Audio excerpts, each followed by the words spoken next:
آج ہم نے آغاز تو بے شمار چیزوں پر کرنا ہے، لیکن سب سے پہلے اورنج لائن کے بارے میں پنجاب حکومت کا جو بہت اہم منصوبہ تھا، اس کے لیے چائنیز بینک نے بالآخر اس کے لیے فنڈنگ الاؤ کر دی ہے، اور یہ ایک تاریخی لمحہ ہے، اور اس کے لیے وزیر اعلیٰ شہباز شریف صاحب سے عارف نظامی صاحب نے ریکویسٹ کی ہے کہ وہ اپنے جذبات اور خیالات اور عزائم تو نہیں لفظ، اور اگلے جو نیک ارادے ہیں وہ لوگوں تک خود ہی پہنچائیں۔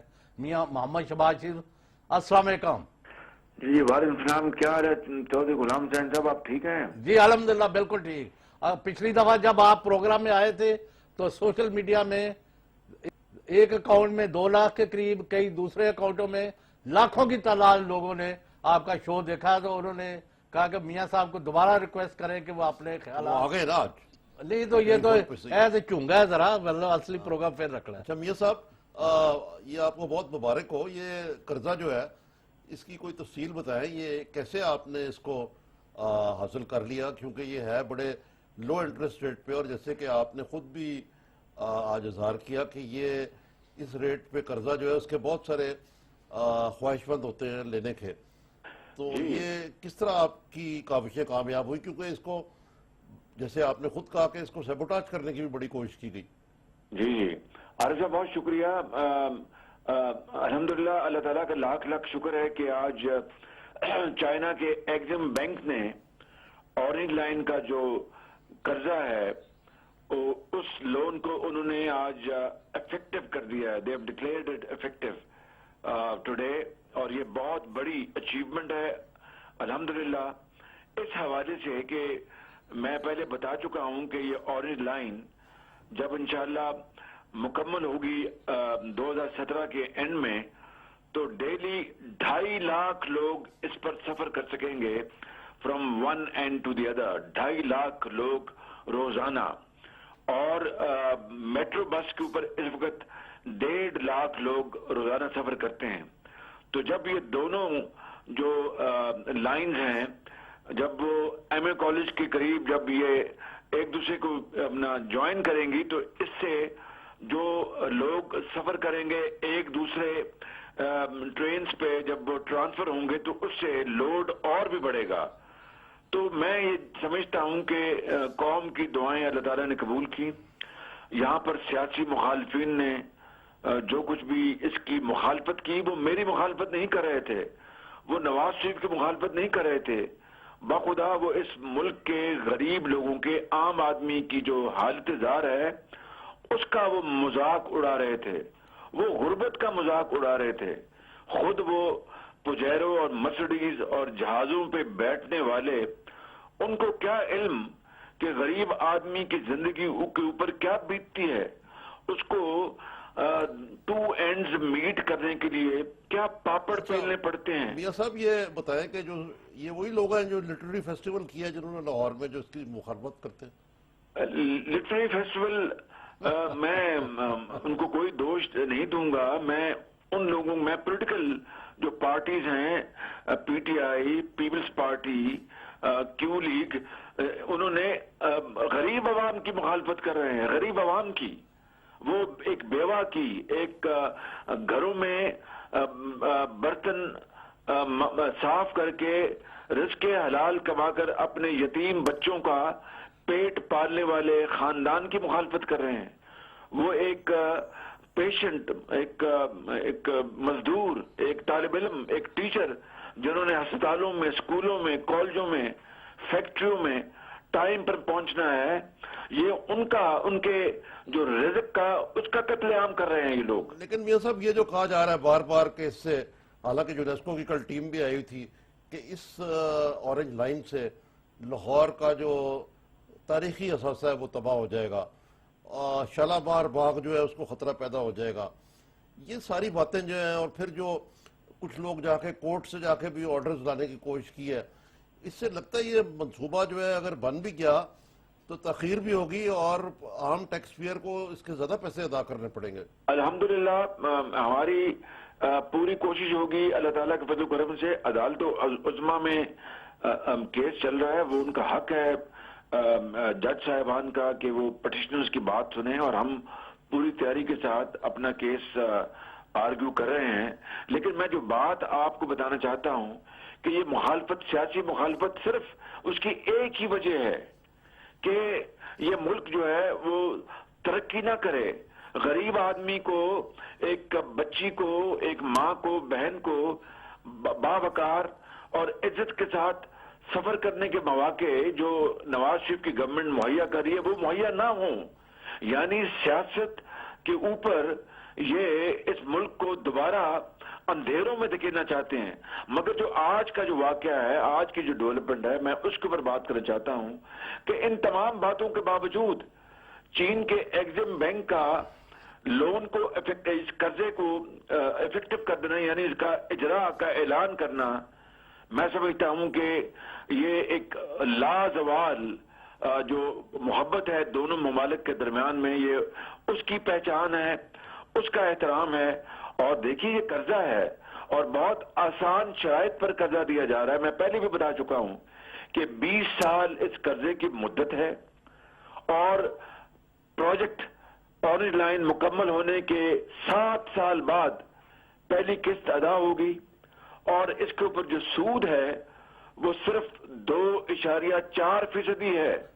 اب بتائیے کہ دنیا کا کون سا ملک ہے، یعنی جنوب اور شرق اور شمال اور ساؤتھ میں، جو کہ اس طرح کا قرضہ پاکستان کو دے سکتا ہے؟ چین کے علاوہ مجھے گنوا تو دیں دوسرا ملک. میاں صاحب مجھے معلوم ہے کہ میری آپ بات کی سن لیں، میں اگر اجازت دے دیں میں بات مکمل کر لوں. تو یہ تمام جو چیزیں کیا ایگزم بینک کو نہیں پتا تھی؟ کیا چین کی حکومت کو نہیں پتا تھی؟ ہر روز کے اخباروں کے تراشے ان کو جا رہے تھے، ان کو پہنچ رہے تھے، لیکن اس کے باوجود بھی انہوں نے عدالت عظمیٰ میں جو کیس چل رہا ہے وہ ان کو پورا اس کا پتہ ہے، اس کی پوری ان کو اس کی رسپیکٹ ہے، وہ ان کا اندازہ ہے. یہ جو سیاسی جو بونے جو اپنے غریب لوگوں کا کو استعمال کرنا چاہتے تھے وہ استعمال نہیں ہوئے. وہ لوگ وہ گریٹ پاکستانیز ہیں، ان کو ہم نے الحمدللہ مارکیٹ ریٹس پر ان کو ہم نے کمپنسیٹ کیا ہے. اور وہ خاندان بھی شامل ہے عارف صاحب. بعض ان بستیوں میں مثلا بنگالی بلڈنگ ہے یا جین مندر ہے جہاں پر ان کے پاس کلیئر ٹائٹل ڈیڈز نہیں تھی، ہم نے ان کو بھی کمپنسیٹ کیا، یہ ان کا حق تھا. کیا یہ تو بڑی غریب ماری ہوتی، بڑا ظلم ہوتا کہ ان کے پاس ٹائٹل ڈیڈز نہیں اور 50 سال بعد ان کو وہاں سے 60 سال بعد اٹھایا جا رہا ہے ایک بڑے منصوبے کے لیے، نیشنل ایک قومی منصوبے کے لیے، پرو پیپل منصوبے کے لیے. تو ان کو کمپنسیٹ نہ کیا تھا، حکومت پنجاب نے ان کو بھی کمپنسیٹ کیا. تو ایگزم بینک آف چائنا کو یہ تمام حالات کا علم تھا. اس کے باوجود بھی اگر انہوں نے یہ قرضے کا اجراء کا آج اعلان کیا ہے تو باخدا یہ ان کی پاکستان کے ساتھ جو لازوال دوستی جو ہے یہ اس کا بہت بڑا ثبوت ہے. مگر اس سے بڑھ کر عارف صاحب، اس سے بڑھ کر یہ نواز شریف صاحب کی جو لیڈرشپ ہے اس کے اوپر ان کا بلائنڈ ٹرسٹ اور فیتھ ہے. اگر کوئی اور حکومت ہوتی، میں نام نہیں لیتا ماضی کی حکومت کا، تو میں دیکھتا کہ ان چیلنجز کے بعد وہ حکومت پاکستان کی کس طرح یہ لون لے لیتی. مگر آج ایگزم بینک کا یہ اعلان کرنا از خود کہ ہم نے یہ لون افیکٹو کر دیا ہے، یہ پاکستان کے 18 کروڑ عوام کی عزت ہے. یہ نواز شریف صاحب گورنمنٹ کی یہ ان کی انڈورسمنٹ ہے، ان کی ٹرانسپیرنسی کی، مسلم لیگ نون کی، اور یہ مسلم لیگ نون کے اوپر چین کا اعتماد ہے، اور یہ ایگزم بینک آف چائنا کا پنجاب حکومت کے اوپر اعتماد ہے. تو میں سمجھتا ہوں کہ ہم سب کو اللہ تعالیٰ کے حضور جھک کر شکر ادا کرنا چاہیے اور ایک پاکستانی کے ہمیں اس کے اوپر بہت ہمیں کریڈٹ لینا چاہیے کہ ان چیلنج کے باوجود بھی یہ لون جو ہے یہ افیکٹو ہو گیا. میاں صاحب یہ تو افیکٹو ہو گیا، یہ تو فیکٹ ہے کہ انہوں نے یہ منصوبہ، اس کی فیزیبلٹی، اس کی وائبلٹی، اس کی مطلب ہے فائنینشیل کلوجر کو ایکسپٹ کیا، ایگریڈ. آپ کو اس کا کریڈٹ دیں گے، فیڈرل گورنمنٹ کو بھی دیتے ہیں. لیکن آپ سے اس موقع سے فائدہ اٹھا کے اس وقت جو نیب آپ کے افسروں، وزیروں، مشیروں اور وفاقی صوبائی لوگوں کے پیچھے پڑی ہوئی ہے، اور وزیر اعظم سے لے کے تمام لوگ آپ کے جو واویلا کر رہے ہیں، اگر کوئی لوٹ مار نہیں، کوئی ڈاکہ زنی نہیں اور خزانے پر حملہ آور نہیں آپ کے لوگ، تو پھر یہ واویلا کس چیز کا ہے؟ کوئی واویلا نہیں. آپ نے چودھری غلام حسین صاحب ایک دکھتی رگ کو چھیڑا ہے، باخدا میں اس کے اوپر ایک علیحدہ پروگرام کرنے کے لیے تیار ہوں، اور بڑے تحمل اور بڑے صبر سے آپ کو حقائق کے ذریعے بتاؤں گا۔ کوئی نیب کے خلاف وزیر اعظم نے کوئی عداوت نہیں ہے، کوئی خدا نہ خواستہ کوئی خوف نہیں ہے، کوئی ڈر نہیں ہے۔ صرف وزیر اعظم نے صرف یہ فرمایا کہ نیب اپنا جو قانونی حق ہے، قانونی فرض کو ادا کرے۔ میں آپ کو مثال اب چونکہ آپ نے بات کر دی، میرا خیال آج اورنج لائن کے اوپر بات رہنی چاہیے تھی، مگر چونکہ آپ نے بات کر دی، کہیں آپ کو یہ خیال نہ آ جائے، یا سننے والوں میرے جو بھائی بزرگ جو آپ کا پروگرام سن رہے ہیں ان کو یہ خیال نہ آ جائے کہ Shahbaz Sharif is trying to avoid this question. تو میں مختصر یہ کہنا چاہتا ہوں، ابھی اور کسی اور دن میں آپ کے ساتھ بیٹھ جاؤں گا، عارف نظامی صاحب پورا پروگرام کریں گے۔ مختصر یہ کہنا چاہتا ہوں کہ ایز آئی اسپیک نیب نے پنجاب میں ایک نہیں کئی کیسز کے بارے میں انفارمیشن مانگی ہے، ان سے پوچھا ہے، اور پوچھ لیں، میں اس کو یہ کہہ سکتا ہوں بلا خوف تردید کہ کیا نیب کو ایک دن بھی، ایک لمحے کے لیے بھی کہیں ان کو کسی نے روکا، میں نے روکا، یا میں نے کچھ ان کا ہاتھ کو روکا؟ میں نے کہا کہ ویلکم، جو آپ نے پوچھنا ہے پوچھیں۔ مثالیں میں آپ کو ابھی ایک دو دے دیتا ہوں، باقی بعد میں دوں گا۔ نیب نے جو ایل ڈی اے سٹی بن رہا ہے اس کے بارے میں ایل ڈی اے کو نوٹس دیا کہ آپ ہمیں سارا یہ اپنا اس کے کاغذات دیں۔ میں نے ایل ڈی اے کو کہا کہ کاغذات سارے ان کو مہیا کیے، ان کو مہیا کر دیے۔ پھر نیب نے کہا کہ ہمیں آپ اس کی پریزنٹیشن ہمارے دفتر آ کے دیں۔ میں نے ایل ڈی اے کو کہا جائیں، جا کے اس کی پریزنٹیشن دے کے آئیں۔ کیا یہ حقیقت نہیں ہے؟ اس کے علاوہ سن لیجئے، میں آپ کو دو تین مثالیں دے دیتا ہوں تاکہ یہ بات جو ہے وہ سامنے سمجھ میں آ جائے۔ نیب نے، میں نے انکوائری کروائی تھی، یہ جو یونیورسٹیز کے، پبلک یونیورسٹی کے جو کیمپسز ہیں پنجاب میں بنے پچھلے سالوں میں، اس میں مجھے پتہ لگا کچھ بے قاعدگیاں ہوئی ہیں۔ میں نے اس کی انکوائری کروائی ساری، خود نیب کے کہنے پہ نہیں، خود کروائی۔ نیب نے کہا اپنا کہ جی ہمیں اسے انکوائری کی رپورٹ دی جائے، میں نے اس کی کاپی ان کو مہیا کی۔ میں آپ کو اس طرح کے کئی اور واقعات سنا سکتا ہوں، لیکن آج میں صرف یہ کہنا چاہتا ہوں کہ نیب کو قطعاً کسی طور پر بھی نہیں روکا جا رہا۔ پنجاب، یہ سندھ کے بعض میرے بزرگ بھائی کہہ رہے ہیں کہ پنجاب کے پاؤں پہ دم پہ پاؤں آیا تو پنجاب، اب وزیر اعظم نے بیان دیا۔ بڑے افسوس ہے مجھے کہ اس طرح کے بیان ان کو دینا پڑا۔ بالکل میں سمجھتا ہوں کہ اس کی کوئی جواز نہیں ہے۔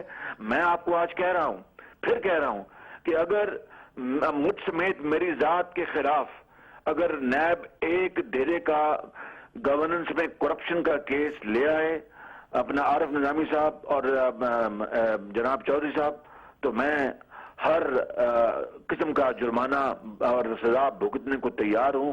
نیب از موسٹ ویلکم، مگر دو گزارشیں نہیں، پہلی گزارش سن لے۔ پہلی بات ہے کہ کوئی شہباز شریف پر انگلی نہیں اٹھا رہا۔ وہ کہتے ہیں خاک ہو، ہم نے مانا کہ تغافل نہ کرو گے، لیکن خاک ہو جائیں گے ہم تم کو خبر ہونے تک۔ آپ کے نیچے جو افسر ہے جو تین جگہ نوکریاں کر رہے ہیں، وہ لوٹ مار کر رہے ہوں۔ مسعود کے لیے بھی انہوں نے لیٹر لکھا، میں نے کہا پوری انکوائری کریں۔ میں آپ کو بتا رہا ہوں، تو آپ نکالتے کیوں نہیں ان لوگوں کو؟ کیا میں نے نیب کو روکا؟ میں نے کہا موسٹ ویلکم، اگر آپ نے انکوائری کرنی تو بڑے شوق سے کریں۔ لیکن دو باتیں ہیں، اب وہ سن لیں کہ جو پبلک جو انٹرسٹ کے جو پروجیکٹس، چلو ٹائم رکھو، اب میں آپ کو بتا رہا ہوں نا، بات سن لیں پلیز۔ جی جی، اب یہ میں کہتا ہوں اورنج لائن کو لے لیں۔ اگر اورنج لائن کے اندر خدا نہ خواستہ کہیں ایک ڈھیرے کی کہیں کرپشن ہے، مجھ سمیت وہ پورا میرا اور میرے ساتھیوں کا پھر احتساب کریں پھر، اور اگر نہیں کریں گے تو وہ پھر مجرمانہ غفلت ہوگی۔ میں آپ کو بتا، اپنی بات سنیں پلیز۔ لیکن اکاؤنٹیبلٹی کے نام پر اپنا اگر ایک ڈرانے دھمکانے کا کوئی اگر واقعہ ہوتا ہے تو وہ نہیں ہونا چاہیے، کیونکہ پبلک ویلفیئر کے جو پروجیکٹس ہیں ان میں ڈیلے نہیں ہونی چاہیے۔ احتساب جو ہے 100% اس کو میں پوری طرح سپورٹ کرتا ہوں، انڈورس کرتا ہوں، لیکن احتساب کے نام پر اگر کہیں کوئی، میں نہیں کہتا کہ نیب اس طرح کا کام کر رہا ہے، اگر کوئی ڈرانے دھمکانے کا، کوئی خوف زدہ کرنے کا کوئی عمل ہے تو وہ نہیں ہونا چاہیے۔ ایک بات تو یہ، اور آخری بات کرنا چاہتا ہوں، اور وہ ہے بڑی امپورٹنٹ، مجھے بتائیں کہ پچھلے ہماری گورنمنٹ کو تو ہوئے نا کہ ابھی 8 سال 5 سال پنجاب گورنمنٹ میں اور 2.5 سال اب فیڈرل گورنمنٹ اور پنجاب گورنمنٹ، مجھے بتائیں کہ